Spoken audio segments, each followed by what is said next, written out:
Let the train!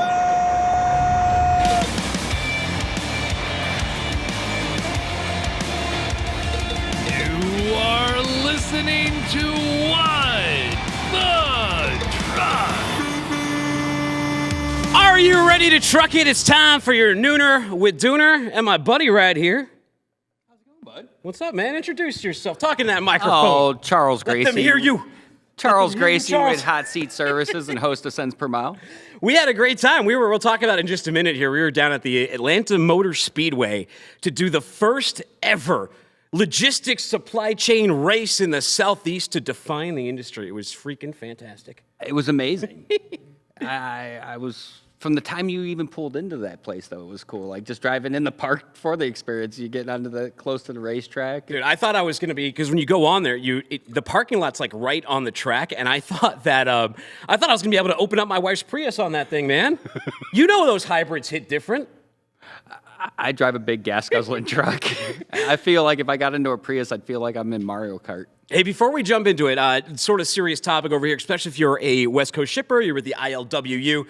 Disruption on the West Coast. Greg Miller reports on Friday, the ILWU staged concerted and disruptive work actions that effectively shut down operations at some marine terminals at ports of Los Angeles and Long Beach. The ILWU staged similar actions that have shut down or severely impacted operations at the ports of Oakland, Tacoma, Seattle, and more. That's from the PMA. The ILWU, they put out this memo on Friday, Charles, and it says the approximately 12,000 Southern California-based longshoreman workers who move the nation's cargo remain in an arduous fight with ocean carriers and terminal operators. The ocean carriers and terminal operators made approximately $500 billion in net profit during the past 2 years as this essential workforce toiled around the clock to ensure delivery of the nation's good through a global pandemic. The massive profit came at a large personal cost to these longshoremen workers and their families. At least 43 ILWU members lost their lives to COVID-19 during it. He says, on July 2nd, 2023, the rank and file membership of the Southern California ILWU has taken upon themselves to voice their displeasure with the ocean carriers and terminal operators. Sal Mercogliano, he says, what does a West Coast labor disruption between longshoremen, West Coast ports, low water levels in the Panama Canal, increased tolls in the Suez Canal, low freight rates, and decreased profits for world shipping lines get you? Supply chain crisis 2.0. And here's the rock and the hard place that the ILWU is in, Charles. Who benefited most from disruption? Anyone but the workers? Yeah, the steamship lines. Yeah. That's how they made that $500 billion. And they've lost all of their pricing power they had during the pandemic, where $1,200 rates went to $20,000. They're back down near $1,200. Their GRIs are not sticking. And these dock workers, they don't have a ton of leverage. And the steamship lines, they may want this disruption to happen so they get their pricing power back. I feel like there's always that conspiracy side of it where, you know, someone's always benefiting and it's usually the bigger guy and then the smaller guy's taking the blunt of the punishment. I mean, is it conspiracy or just business logic, right? I mean, if you understand you're in a capacity market, I mean, the same works in trucking. It's just harder in trucking. It's just way more fragmented. But if you can control a marketplace like that or you can have some artificial disruption, hey, it's been cheddar for the steamship. Yeah, good for business for them. Hey, on the show today, we got a ton going on. We got Carlos Medina from Spill Bully. He's going to go over some of the biggest spills in supply chain with us. He put some of the funniest stuff on there. He also works for his company, Spill Bully, right? What they do is like environmental cleanup, but they even have a product that works at NASCAR tracks, picking up all the oil on there. You know, when we were at that NASCAR event, we were talking to Chris Gonzalez from Clean Harbors. He's one of the people we raced against. He was talking about all the chemicals that get removed from races. That's a big thing that Clean Harbors does. They have to pull like all the cleaning chemicals out of there as well as the oil from the vehicles. So big space over there. We got Danny Ramon from Overhaul. Nice. Cargo theft is up. Bad market, cargo theft goes up. He's got a big report for us. And obviously, you're on the show. Yeah. So let's get into things, man. Let's talk about this NASCAR race. But before we do, how did this all come together? Did it start at Matt's? Yeah, it started at Matt's. You know, we were on your show. We were talking, and Chris was on at the time with Clean Harbors and kind of open challenge and took it from there. And thanks to the NASCAR racing experience, they decided to make it a reality. It was. I didn't even think it was real until I got down there. I came down there on Saturday. It was fantastic. We went against Cody Bullock from Clean Harbors, Chris Gonzalez with F2F Transport, yourself, and myself. It was a great time. So the NASCAR experience, if you're not familiar with it, it's as real as it gets. You're actually driving the race car. This isn't one of those things where you have an instructor next to you, or even worse, you're sitting next to a driver and like they're just driving and you have to sit there. This is you in those trucks right there, those regular NASCAR cars. And I got to say, you and I were the least S-talkers in line. You and I were kind of nervous, right? You are like, I am risk adverse. I just want to make it through this thing. I want to be alive. I was like, I haven't shifted anything outside of a video game in like 10 years, so I hope I can even get this thing like moving. I don't have to have the indignity of a fourth gear push or something like that. Fortunately, it all turned out well, and I won't give you the results just yet, but some of those S-talkers, they sure didn't finish first. You know, that's generally how it goes, though. The people that talk the worst in the beginning are usually the ones that finish last. Yeah. Well, we'll walk you through the experience, too. So it's right down near Atlanta, Georgia. Yep. You get in, as you mentioned, you pull your car, you go onto the track. You don't get to drive around the oval, but the parking lot is like right in the center of the track, so it's really immersive when you're in the experience. And they don't just throw you out there like live bait. You do have a class that you go to. They tell you sort of the ins and outs of what you're supposed to do in terms of banking, where you're supposed to be on the wall. They tell you about the spotter that you're going to have in your ear, how to do the talk back button, where you got to get in gear, how many RPMs. So they give you the basics. And but then you're pretty much out there after you go in line, right? It goes do or die time. I mean, the whole experience from the time you're going into the class to the time they're putting you in your jumpsuits to when you're getting out there and watching them run you through everything and put up all the safety gear and strap you in like you're going to the moon.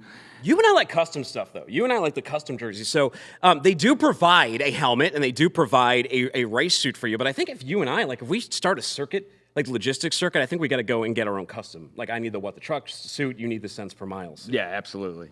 The NASCAR racing experience, it's not just here in Atlanta. So you can go to this thing in Daytona, Talladega. They got it in Las Vegas, Texas, Charlotte Motor Speedway. I've heard some rumblings. There may be a rematch in Daytona if NASCAR likes how this turned out. So you all tell NASCAR you enjoyed this.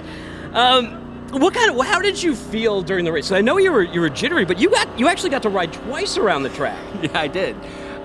So I'll tell you, getting in that car and getting off, once you get in there and you get comfortable after the first lap, it's just exhilarating. It's fun. It's a thrill. And then as you get more comfortable, you kind of push the boundaries. I even got to pass a Indy car on the track. I saw you out there, and I went last. And again, I was nervous. I never shifted a race car before. And I was almost like Anakin in the pod race. I'm there in pit row. I get into first just fine. And then all of a sudden the car goes, my spotter's in my ear. Get off the track, get off the track. I didn't stall though. It slipped into neutral just like Anakin. I pushed it into first, got it back in a second. And with these cars, you're moving through gears in like, I don't know, a second and a half, maybe, even less. Like, it's really fast. So once you have the motion down, you're quick. Then once you're in fourth, then all you're doing is managing RPMs from there. And it was fantastic. And guess what? I managed my RPMs the best because, according to this certificate here, I was the fastest person on that racetrack. Yeah, you beat me by 0.03, who got second. Look, it doesn't matter how fast I beat you. You just got to cross the line first, Charles. Well, I mean, I didn't cross the line last, which came to the people that were talking the most of how good they were on this. Now, if we really wanted to go at it, too, like if you guys didn't accept your loss as graciously as you did, we would have had the opportunity to maybe jump in some F1 tracks there. Yeah, and that was pretty cool, too. So they offer two different experiences. You have the NASCAR, and then you have the Mario Andretti, which is the F1 cars. And it's really cool to watch the difference in the two. And even in the videos, they showed us the difference in the shifting and starting up. Oh, yeah, it's quite a bit different between the two. And the cool thing, too, is you saw that video of me driving around the track. Charles has one, too. We're going to have another package on this Wednesday when the other two losers come on the show. And we'll be talking about it as they eat their shoes. But it was a fantastic time. For me, I got to say, when I was watching Into the Spider-Verse yesterday, they showed the preview for Gran Turismo. Yeah. And I got to tell you, the movie's really realistic. Everything I learned from playing that game, I play a lot of it on my PlayStation 7. I don't have like all the nerdy. I don't have like the appliances. I don't have like the wheel. Or you just got the controller. But it's the same idea where you got to be on lines and where the wall. And all it is with these things, and they do warn you. They do warn you when you're in there. Like 4 times during the safety session. Listen to your spotter on how to bank these walls because it's not completely intuitive. Like you can't move really on them. You got to get your line. You got to pick your line. You got to be in a certain spot or else you're going to fall off and wreck. Well, and they put a lot of emphasis because at the end of the day, yes, this is an experience and they're putting it in a controlled environment, but you're out there with other cars and stuff can happen. And when you're going 126 miles, 127 miles an hour, I mean, yeah, it does make you a little nervous, though, when they keep emphasizing you could crash, you will crash. Now, they have like these shirts everywhere that is the 150 mile per hour plus club. We obviously didn't qualify for that. What are you going to ride to get to 150 miles? I think you could do it in these cars. One guy was waiting in line while you were racing, and he had... 40-minute experience guy? Yeah. That would be long. We did 8 minutes. And it gets hot. Well, I did 16. Well, because you went twice. Yeah, I did. Well, here's the thing, too. If you're going to travel out there, you have a hotel room to prepare yourself for the experience. Just keep in mind, especially in summer, the track, there's no shade. So you're going to be out there in the Atlanta heat. The car itself is very, very hot. So if you're coming from a hotel, be prepared to go back and maybe take a shower. I know I wanted to afterwards. The only negative thing I have about this entire experience, it has nothing to do with NASCAR. It has nothing to do with the event itself. It was coming back on 75, and the Atlanta DOT decides on a Sunday or on a Saturday to close 3 lanes, not just once, but twice on the journey home. Well, I mean, come on. You were going 127 miles an hour, and then you got stuck going 5 miles an hour because of the DOT. It was so painful. Mm-hmm. Anything else that you took away from this experience, or if you'd recommend it to others? Yeah, so this experience was exhilarating. It was full of thrills. It was very educational from that standpoint because it's something most of us don't get to do in a lifetime, and it's open to anyone that wants to do it. But outside of it, what was unique is talking to the folks over there is that there's got volunteer opportunities. They got opportunities for you to turn around and do this experience as someone that's paying to do it, or volunteer and get to the experience from there. So I recommend anyone that's got the time, go out there and check this out. Speaking of time, you did something I did last year. You just got back from Disney.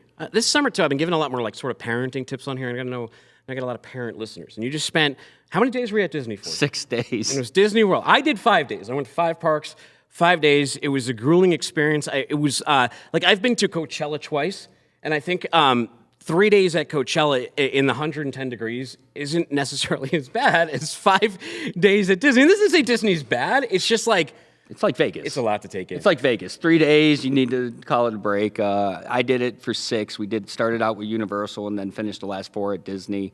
We did Hollywood Studios from 8:30 in the morning till 1 a.m. because we did the late passes. Oh, wow.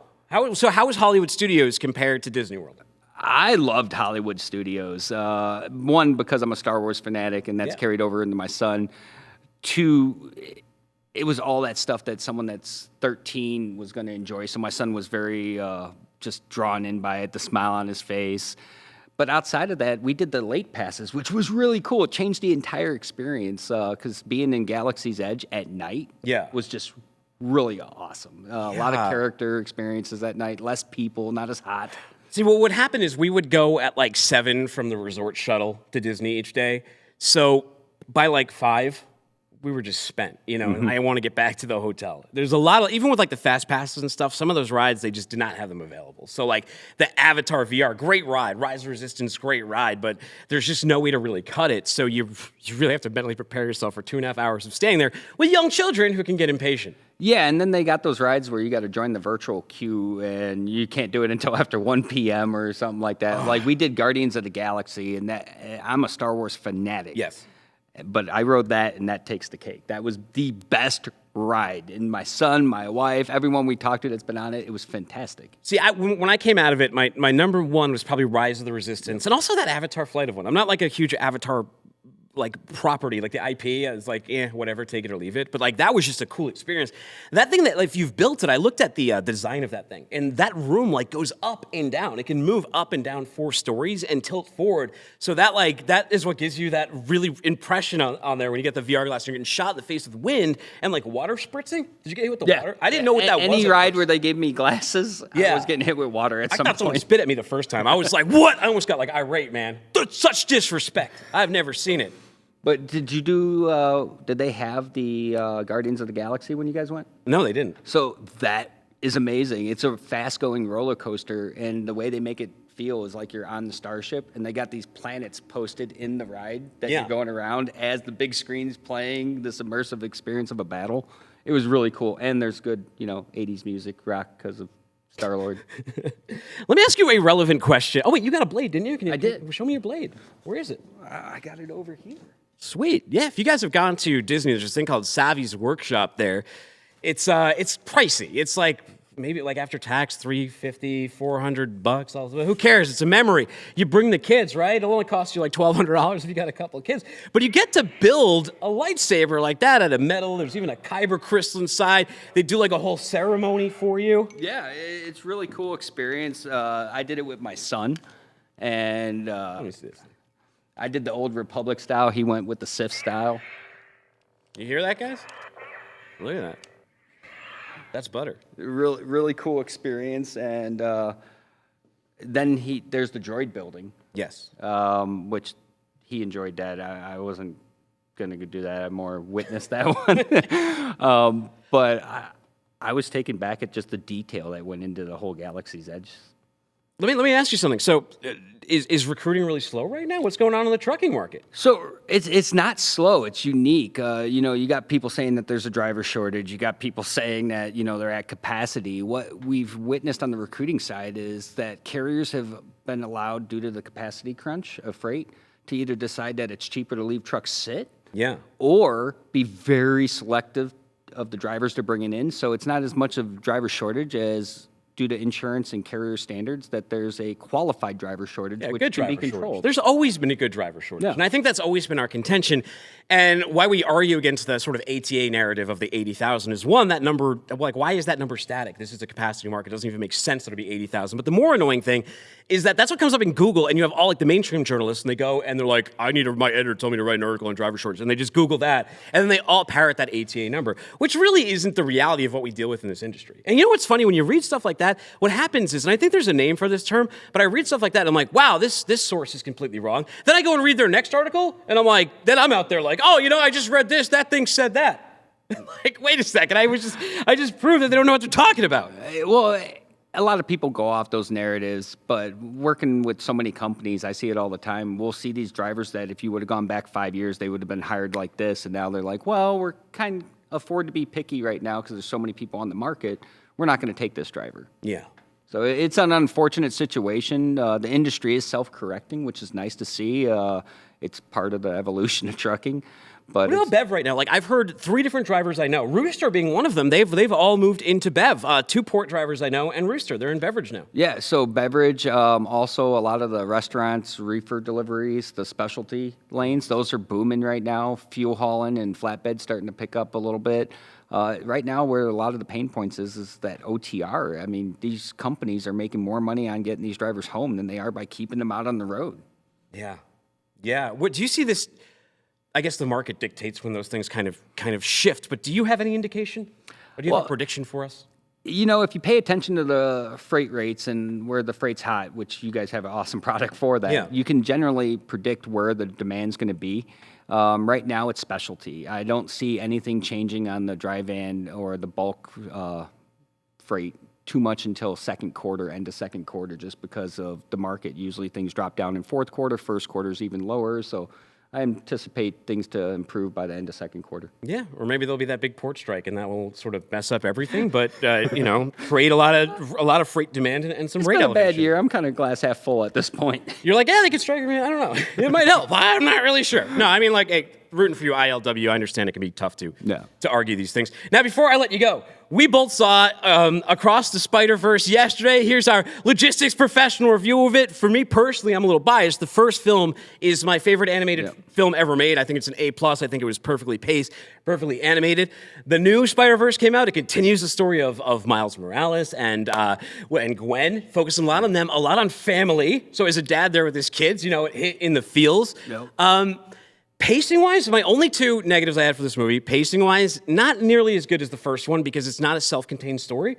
And I didn't know this before going in, and I hope this isn't a spoiler, but prepare yourselves. When you go into this movie, because the marketing has completely kept us out of it, it abruptly ends. Like 2 hours into it, it just abruptly ends, and it says to be continued. It's like a brick wall, and you're going at 100 miles an hour, and then it just stops. So, you don't see it coming at all. You don't see it coming at all. And then, we waited all the way to the end for an end credit cutscene, like Peter Porker, someone to pop his head through and be like, that's all, folks, or Ferris Bueller to show up and say, the movie's over. Go, no end credit scene either. Which is unusual for Marvel. Really unusual. I was kind of disappointed on that. Thanks for the heads up not to wait around to the end of the credits. Yeah, I did. I didn't want to spoil the abrupt ending, but at the same time, now I feel like I should because I know I was reading online. A lot of people are like, "Yeah, I wasn't anticipating that," and it kind of offset because otherwise, it's a great movie. And the next one I think comes out in 9 months.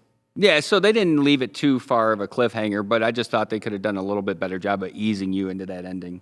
But it was all in all, it was a good movie. It just be prepared for a more story-driven, which I'm anticipating the next one to be more action-driven. I gotta tell you too, if I was at Disney or I was at Pixar and you watch the animation and the sound design at this, if I was an animator there, I know what studio I'd want to go to. And it ain't Disney. It's not Pixar. I would want to be over at Sony.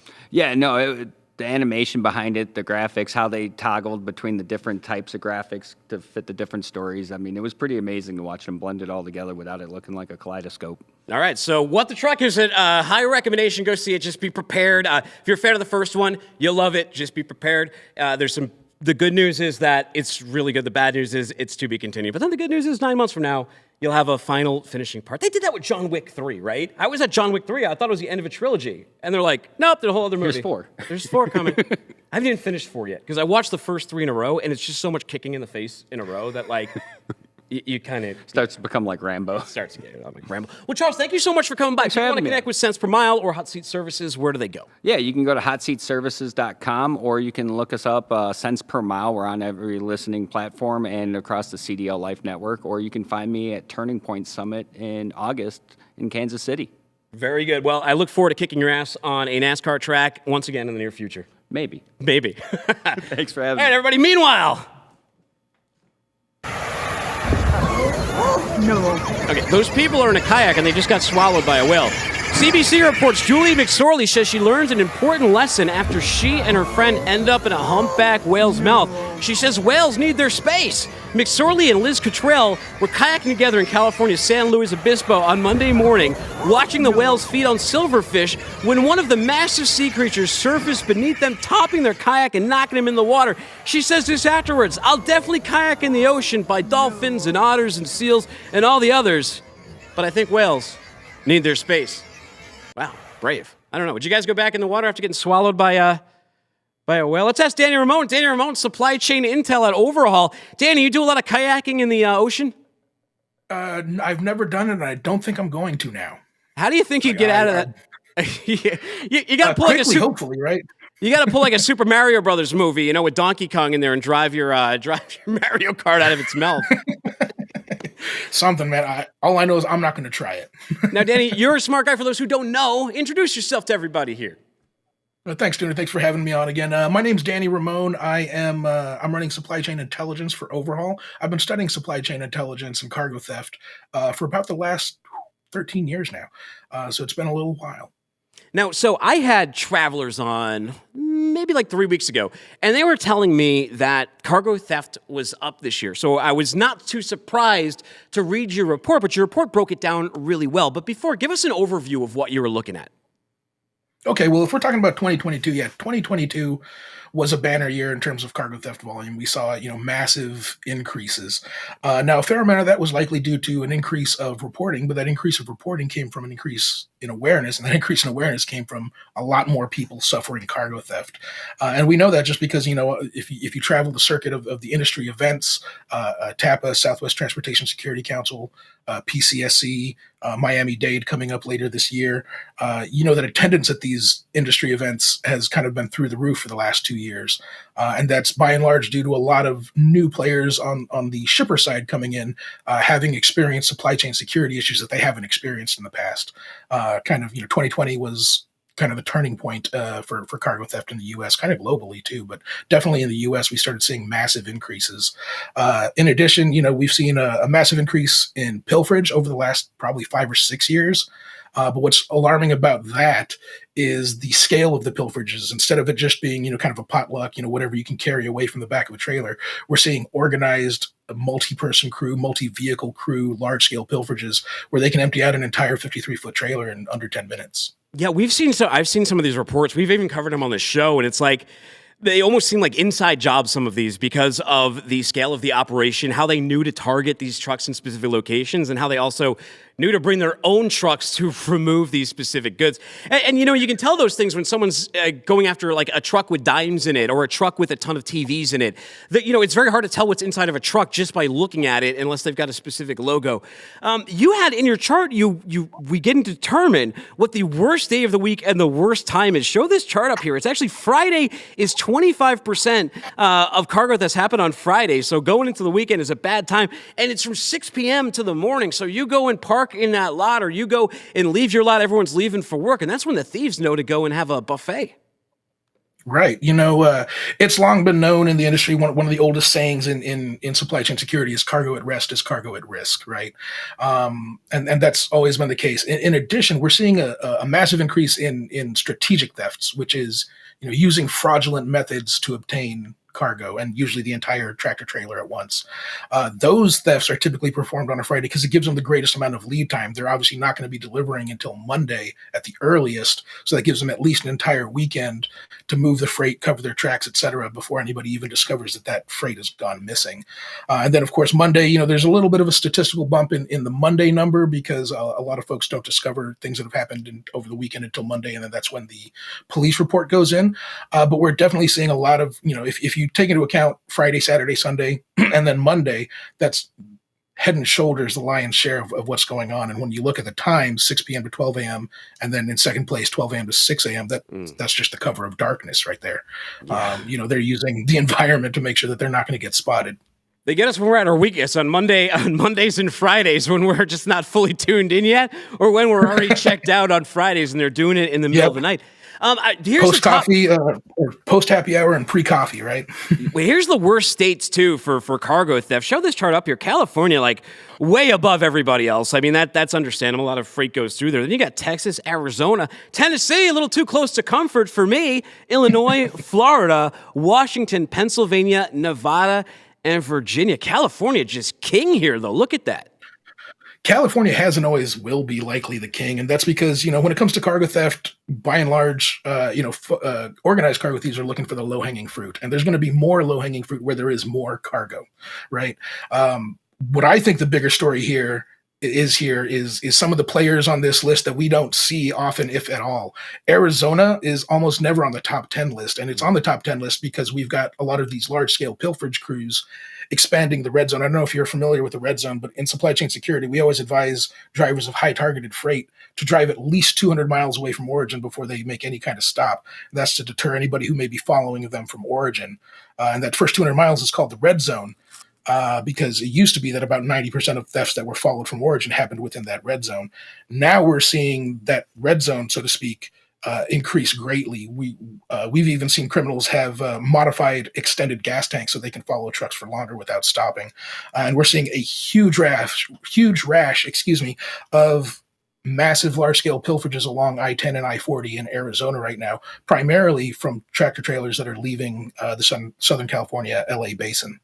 Well, now I'm picturing like an environmentally conscious thief following a truck in an EV that just runs out of batteries. He's gone so in a Tesla that's towing a generator. Yeah, one of those Tesla semis. Well, cargo theft by product. Let's look at this. Has this changed much? I mean, electronics are near the top, but then food and drinks are really high. Is that a sign of the economy? Like people got to eat.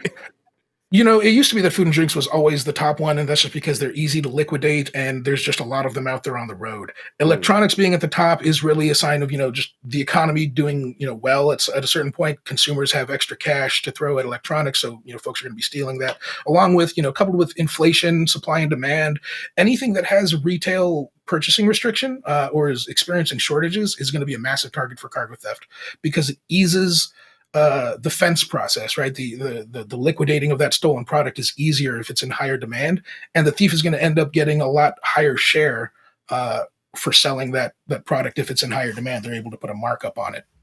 Interesting. So we have a chart here that kind of shows the breakdown of percentage. Can you show that one? Go into this because there's some really giant jumps here. Yeah, and because it changes, like one of the things that we're tracking right now is solar panels are a really, really hot commodity. What we've discovered is because you don't need a very deep criminal network to fence an entire trailer load of solar panels and solar installation equipment. You can essentially sell that directly to an end user, which would be a general contractor or solar installer, and they can just put it up on a roof like they normally would if they were able to obtain that inventory cheaper than they would normally. They're absolutely going to. So. Wow. How do I know if I have hot solar panels or not? That'd be a tough one. They're not exactly individually serialized, right? You'd have to have a reputable solar installer and make sure he's got records behind where all of his stuff came from. But these thieves, these organized cargo thieves, these guys wake up every day. This is what they do for a job. They travel multiple states to steal full tractor trailers of cargo. And their operations are pretty small, so they can turn on a dime. They're very agile and they can respond to market trends in a moment's notice. Building and industrial too. Is that people going to construction sites and like pilfering equipment? Not necessarily. No, we're still talking cargo, like Yeah. as it travels over the road or in containers. But again, because things that are not individually serialized and things that you can sell directly to an end user, lumber, shingles, solar panels and solar installation equipment is included in that as well.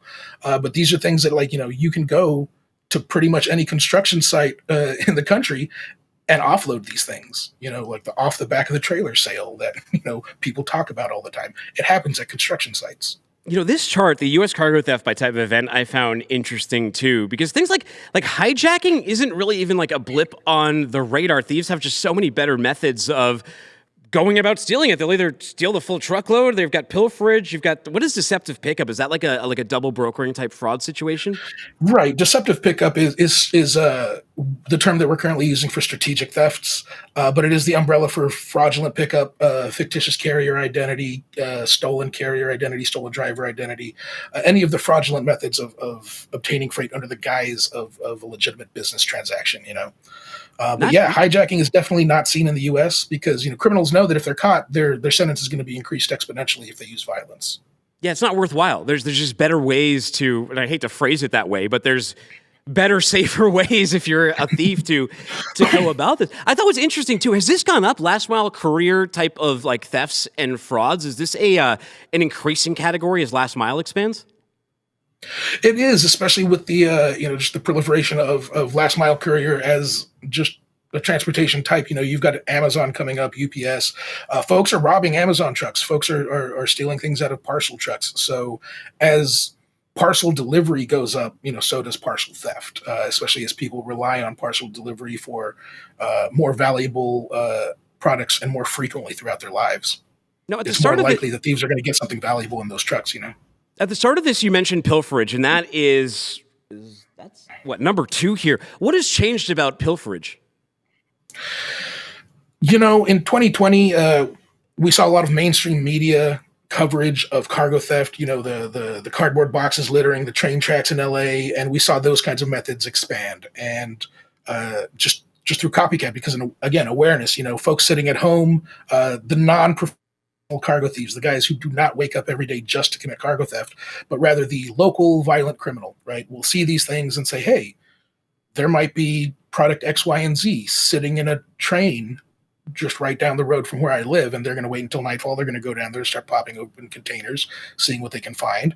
The same thing will start happening at truck stops. And so that's basically what we've seen. We've seen large-scale pilferage and even small and medium-scale pilferage just start to spread as awareness of it as a potential tactic and a potential, unfortunately, money-making endeavor for criminals has become just more widespread and more well-known. And it's just kind of exploded because of that. Number 1, theft of full truckload. Did your data say where many of these thefts are happening? Are they happening like at origin? Are they happening in that red zone? Where are the thieves doing these targets? Yeah, absolutely. So a lot of them still do happen in the red zone. I will tell you, by and large, they're going to happen when the freight is stationary and unattended, right? And that can happen anywhere. But one big hotspot that we do see that's not necessarily just geographical, but is in relation to any shipment is parked outside of destination. We highly advise against anybody arriving at destination early and staging outside the facility, because usually, especially in the cities that have a lot of these distribution centers, and especially if it's a big box store distribution center, folks know, like, this is a distribution center for this store. This store carries this type of products, and they're always very busy, and therefore there's always 6 to 10 trucks parked outside overnight. Those tend to be big targets for theft. But if you're talking about full truckload theft, it is by and large stationary and unattended. So that tends to be at truck stops, but it can be anywhere that the truck is left stationary and unattended. We do see it in public parking areas like big box stores that will let a semi park in their parking lot. We'll see it in those locations. But yeah, that's why we always tell our drivers, team drivers are best, and leave someone with the freight at all times. Well, I would say, looking at your report, I mean, this should be pretty obvious to shippers and carriers that your freight is most at risk when it's not guarded, when it's not moving. So why isn't there a bigger push to invest in like safe parking lots, right? Or safe parking facilities? There's always this debate about it, and like the can is always kicked, and whose responsibility is it? Well, ultimately, the thieves love that you're arguing about that because it makes you guys easy targets. Yeah, absolutely. And there was actually just I don't know if I should call it a bill or exactly what it was. Something was introduced. Essentially, the federal government has earmarked X millions of dollars to invest in secure truck parking, X amount of spots of secure truck parking across the country. Problem is right now, that's not what secure truck parking means, is not defined. Where those are going to go hasn't been decided. Nothing's really been decided other than that the money's been earmarked. So that's a beginning. But we really do need to come together as an industry, start defining what a secure yard means, and what security procedures and what security procedures should be in place in something that we're going to call a secure yard. Well, Danny, thank you so much for your time today. People who want to read this full report, where would I send them to go get that? Yeah, absolutely. You can either follow me on LinkedIn. I'm all over LinkedIn, and these reports get posted on LinkedIn all the time. Follow Overhaul on LinkedIn, or go to over-haul.com. Very good. Thank you so much for coming on the show. I appreciate your time today. Yeah, thanks for having me again. All right, take it easy. All right, everybody, elsewhere.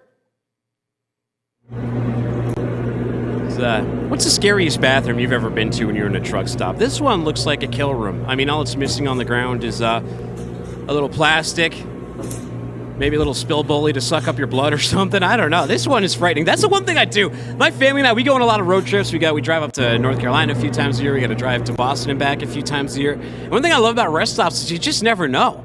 You just never know if you're walking into Joyride or a really nice new Loves. It's part of the experience. Even the asbestos. Carlos Medina, president at Spill Bully. Carlos, it's been too long, man. How you doing? It's been a while, dude. I'm doing great. How you doing? What's the scariest bathroom you found yourself in while traveling? You know what? I don't even know. I haven't even come close to anything that you just showed right now. I don't think there's enough Spill Bully in the world to clean that place up. Yeah, I would hope it was just like a pee when you're in that one. I don't want to be in there for too long. I'd be in and out of that place quick. You just got back from an event. Tell me a little bit about that. You were out there showing your wares, right? Your little convention? Yeah. It was the Industrial Environmental Association of San Diego. So got to meet a lot of fine people. They came by and picked up a lot of Spill Bully swag. Their Spill Bully ammo. Trying to kind of spread the word of sustainability in a different form. Showing people that there's different ways of cleaning up spills. There's spills of different forms, different types. So we were there spreading the good word and made some great partnerships and connections. Well, for those who don't know, what is Spill Bully? So Spill Bully specializes in sustainable, elite sustainable products for spill prevention, spill containment in all industries. You're talking ports, marinas, industrial manufacturing. That's a picture of me there. We actually just launched at Walmart a couple months ago in their paint department. So you can now find us there nationwide. Great product for solidifying your waste paints that you might have after a project.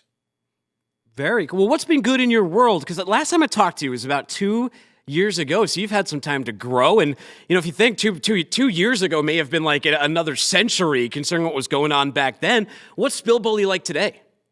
Yeah, no, absolutely. So we've been making some good growth in different segues. Those pictures that you see there are, they were from the Waste Expo. And we had been working on implementing our spill kits as a standard OEM product for all new trucks that roll off of the dealership. Spills happens in many different forms. Hydraulic hoses leak, and having our spill kits on your rig is the cheapest insurance policy that you can have when it comes to hazmat spills. Interesting. So how does your supply chain work? Like, where do you get products from? How are you moving freight around? So we when I first started the company, the idea was to venture out and to look for the best spill prevention products all around the world. So we source out products from Europe, India, use products that are usually looked as trash in order to recycle them for the application of cleaning up something as simple as an oil spill. So supply chain has definitely been an issue, especially shipping cargo container via slow boat across the Atlantic Ocean. Oh, yeah. Well, the West Coast might be even tougher with the shutdowns and disruptions. There's gates closed down over there, so at least you have it coming east. Yeah. And you know what? A lot of the spill material is a commodity product, So, one of the things that we want to do is make sure that we're able to minimize waste, but also minimize the cost of the companies that are using it, mainly the end users. No, we started out the show talking about NASCAR and the big logistics NASCAR race we did. Before I show this little clip right here, I got to ask you ever driven one of them NASCARs? No, I have not. I definitely want to. I definitely want to get out there and do it one of these days. Going fast sounds like a lot of fun. Yeah, you got to get into the winner's row. The winner's row, like where I stand. It's lonely. It's lonely right here, Carlos. Yeah, no, absolutely. You look good doing it. You do some NASCAR. We have a clip. Let's see what do you guys do with the We're going to be taking a look at the industry standard kitty litter versus Spill Bully heavy granular.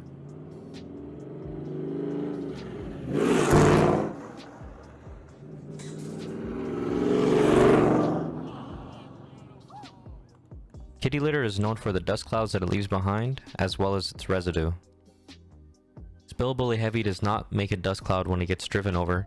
Neither does it leave a residue behind after it is done cleaning up a spill.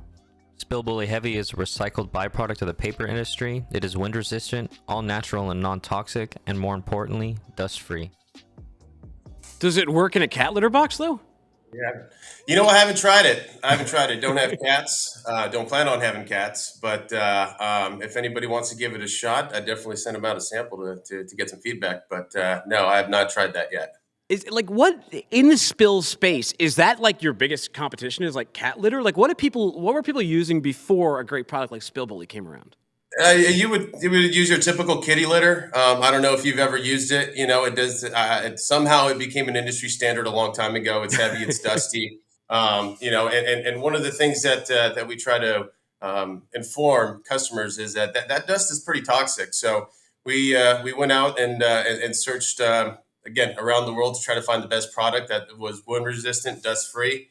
And in that type of a setting, we did that out at the Las Vegas Speedway. It worked very, very well to make sure that you keep that dust and soot off of the track, improving the hygiene of the track. Interesting. You mentioned and sort of an environmental sustainable play. Have you been involved in any environmental cleanups? You know what? Last time I was on the show was actually up in Huntington Beach during that spill that they had over there. Trying to kind of provide my support as much as I could to that spill. They come in all different types of sizes. So making sure that my customers have a direct access to me in case there is a major spill to be able to provide the product. We're always ready here at Spill Bully. Very cool. Well, I might be the king of rating the strap work, but you are the king of the spill of the day. And we have some of your greatest videos of all time right here. Roll that first one, my friends. Oh, wait, this one might be a product. This might not actually be a spill of the day. That is a product. That is a product photo. So, what is this? Just to get into that one. Yeah. So that's us supporting our local Marine fleet here with their secondary containment here in Camp Pendleton. But what is going on? Like, is that driving on one of your products? What's happening here? Yeah, it's driving over. So, the idea is to make sure that you're able to contain, in case there is a substantial leak or spill that's coming out of those fuel tanks that they carry. Oh, did you do some testing on that before, like you just let it drive anywhere? And if you start seeing a collection of fluids or whatever, it needs some work? Yeah, no, absolutely. I mean, it basically keeps stuff from running into a storm drain or contaminating the soil that the vehicle's parked on. Let's take a look at this. Let's take a look at this next guy. What happened? What happened to him? He's driving around. Looks like there's a paint spill or something here. Is there not? Yeah, that was that was one of the more popular spills of the day, Dooner. That's about as extreme as a paint spill will ever get. I would like to think. It worked great with the yellow soundtrack. I just didn't want to get sued by Coldplay, so I had to mute that one. Here's a fantastic one. Now, it's getting to be summertime. It's great to cook out with your family, but sometimes frustrations can happen. Let's take a look at what happened over at this grill. So Dad's cooking it all up. You know what? Just playing around. Nice. Oh, no! He went for the jump kick, and he falls on the Weber. And now he's blaming his own kid who he tried to kick. Oh! Oh, man. He did kind of lift his leg up there. Yeah, you know what? I mean, I had to watch that one quite a few times. I got a good laugh out of it. But again, once again, spills happen in many different forms. I'm sure that he probably needed some spill bully there to pick up that grease that he left down there. What's your biggest barbecue mishap that you've had? Oh man, you know what? I'm not much of a barbecue guy. It's something that I definitely want to get into a little bit more. So nothing to that extreme though. So every once in a while, I'll drop a piece of carne asada and my dog will pick it up. Well, here's where our worlds collide. This one is kind of a cross between a rate the strap work and a spill. Let's roll this guy on the swing. When's the last time you had a nice ride on a swing over there, Carlos? This is like Chekhov's gun, too. You see that fire. You know that video's on this show. You know someone's ass is landing in that. Look at that. It's a nice correction he does midair, though. I mean, this is a big man, and he flops around and manages to get his knee in there instead of, getting a burnt butthole. Yeah, no, I know. Could have been an easy weenie roast, right? Oh, yeah. That was a little too close to the fire. Yeah, you know what? I mean, again, it comes down to education. Know the rating of the straps, know the rating, and the load that you're putting on, and the weight bearing stuff. So, unfortunately, it didn't work out too well for that gentleman. It looked like he was having fun for about a good 10, 15 seconds before it went completely wrong. A great way to prevent accidents is to know your limitations and to know your skills and maybe not to volunteer for stupid things like laying on a pool table. Let's take a look at this guy here. Absolutely. Let's see, trick shot coming up. He's got the apple in his mouth. Oh, no. Right in his ear. You know what? I'm sure there was a little alcohol involved in that one right there. So also know your limitations when you're drinking. Oh, yeah. So he's already a little anesthetized, right? He's got a little anesthesia from the alcohol. So the ear's going to hurt, but he won't really notice that cauliflower ear he just got until the morning. Oh, my God. That's a lot of trust in your buddy there. You ever injure yourself in pool? I injured someone else once. I was in Southern California when I lived out there in Dana Point. There was this pool hall, and the tables were like really close to each other. And I went back to shoot, and I nailed some girl right in the back, like right in the small of her back. It was not good. It almost caused a huge incident with the guy she was with. But I got a silver tongue, and I was able to talk myself out of it. Oh, there you go. Well, good recovery there. I have not much of a pool player, so can't say that I've had any mishaps there. Well, Carlos, I mean, with the success of Spillbilly, I'm sure you've bought yourself a boat by now, have you not? No, absolutely not. Maybe I'll get myself a kayak. Stay away from the whale. End up in a whale's mouth. Let's take a look at this guy with his boat because he has a unique method for getting it back on the trailer in one seamless motion. Now, most people would stop here, but not him. He uses his full momentum to get himself right back on the trailer. Yeah, talk about a proper park job there. I'm not sure if the boat survived it, but it definitely made that still look good afterwards. Why are they freaking out? I mean, this is like a 1 in a million type of docking. Yeah, no, absolutely. I don't think the guy could do it twice if he wanted to. Very impressive, though. We got even more spill action, Carlos. Here's one for you. You ever been late for the ferry? I have not. You have not been late for the ferry? Well, if you were, would you have tried this? Let's take a look at this guy. Now, keep an eye on the upper deck over here. See, the ferry's pulling away, but this guy's like, hey, I got cargo to get somewhere. So he starts accelerating, and then he tries to Super Mario Kart jump. Oh, my God. Van right in the middle of the ferry. And he gets there. I mean, he got there. He may not have stuck the landing. The entire car kind of disintegrated. That's pretty amazing there. I mean, it's almost what's that movie with the bus? Speed, right? Speed, yeah. That's a speed move right there. Well, then the second Speed. I don't know if you ever saw Speed 2, Cruise Control. A lot of people didn't. It bombed big time. I don't think Keanu was even in it. I think Sandra Bullock was, and it took place on a boat. Remember that one? They might have just deleted it. I can't say that I have, Buhner. I think they just deleted that movie. You never see it like on streaming. You never hear anyone be like have nostalgia for Speed 2. You never hear anyone quote it. Yeah, no. I mean, I can't say that I know a single quote or maybe even seen it. So I'll have to look it up and take a look at the Blockbuster archives there. Now, sometimes, you get pulled over by the police, and there are things you don't want to spill out of the back of your truck, Carlos. Let's take a look at what happened over here. Police stopped this truck, and look at this little rope. They're going to pull out, and then, surprise, surprise. The bar, oh, look. Just brick after brick What of is drugs, that? man. You know what? That is a clever place to put them. I don't know how they were able to find that.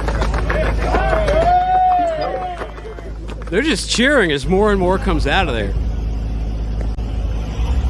Now, we were talking about cargo theft. I got a movie plot for you. Can you mute the sound on this for a second? I got a movie plot for you, Carlos. We were talking about cargo theft earlier, so here's my plot. You're like a low-level cargo thief, right? Like, you're just trying to get back on your feet. You're actually the main character, so, like, the movie's kind of empathetic to you. It shows, like, maybe you lost your job during COVID or something, and now you're out here just trying to steal cargo. You get a truck, and you steal one that actually the cartel put a ton of drugs into, and now not only the cops after you, right, but you're running scared from the cartel.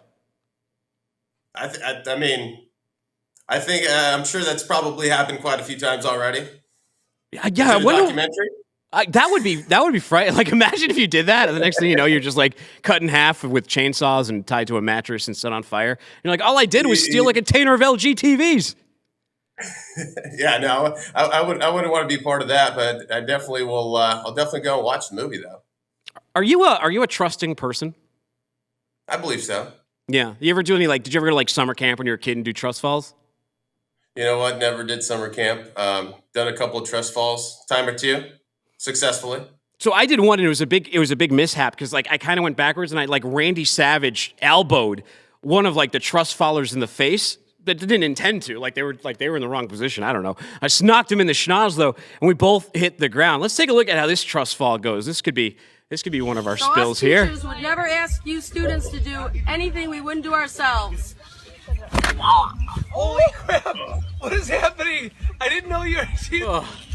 So us teachers would never ask you students to do right on the anything face. we wouldn't do ourselves. Poor lady. She got the wind knocked out of her. Famous last words too, right? She's just like, I wouldn't do this if I. That's what they told us at NASCAR too. They're like, we wouldn't have you do this if we wouldn't do it ourselves. But Yeah, I mean, you know what? She had all the safety harness and everything like that, but it couldn't. She couldn't brace herself for the fall because her supporting cast wasn't ready for it. Carlos, how do you pass time when you're stuck waiting around? How do you pass your time when you're out on a job? You know what? Well, we still play baseball. I'm an old college baseball player, so I like really? to get out there every once in a while, throw the ball around, play some men's league. And I recently picked up pickleball. Actually. What do you swing for a bat? Because my kids just got into Little League. And parents out there, if you haven't gotten shopped for like a bat yet, it's actually kind of confusing. Like when you go to Dick's, because there's all different types. There's a BB Core bat, which is like for NCAA and for college. There's USSSA bats, which are for like travel baseball and like senior leagues. And then you got the USA bat, which is the only one you can use for Little League. And then you got softball bats and slow pitch bats. It can be confusing. But I picked myself up a Marucci Cat 7 BB Core 33 drop 3. That's what I'm swinging with these days. Yeah, no, the BB Core seems to be the more popular one. I mean, back in the day when I was in Little League, we only had one kind. It seems like they're kind of changing things around. Travel balls needs a different one. I mean, my recommendation: start getting your son to use a wooden bat. Yeah. Although, they don't get to. Well, there's a place called D-Bat here. We just got them like a membership, and you can go and take as many cuts as you want at the pitch bats. But then I realized too, after going a few times, they still need to work on some swing mechanics. So I picked up like a nice little tee to hook them up with. Yeah, there you go. I mean, training tools they got a bunch of them. So in terms of the bat, you just kind of go according to whatever league that you're in right now. I know things have been changing drastically. I don't have any kids, but I do have nephews that play Little League baseball, and I know the frustration that their parents have trying to pick the proper tool for the job. Yeah. Actually, I'm going to skip this next clip because you're used to spills. Let's go to the fire truck. Let's see what you think of this fire truck. This is supposed to be a fire truck of the future. You're kind of an expert. Do you think this thing would actually work? For you audio listeners, it's like this big, like, oval red truck that can lift up on stilts to go after some traffic. I don't think that would clear a semi. And then the top of it opens, and this massive drone structure flies up to the fire with a couple guys in it, and they're going to start shooting like water cannonballs at it. Check out how they're trying to save these people. Oh, I guess the thought is amazing. I believe that would probably cause more accidents than anything else. I mean, how do you even power that thing? I know, it seems like this is like ridiculous. And also, isn't part of firefighting like you have to go in the building to see the fire you can't see? So I don't know how, like, all these people are really casual. Well, there's like a raging inferno right next to them. You know what? That's quite Jetson of the people that put that together there. I think they're probably a good 1,000 years away from actually making that happen. Now, Carlos, have you ever delivered a spill bully via drone yet?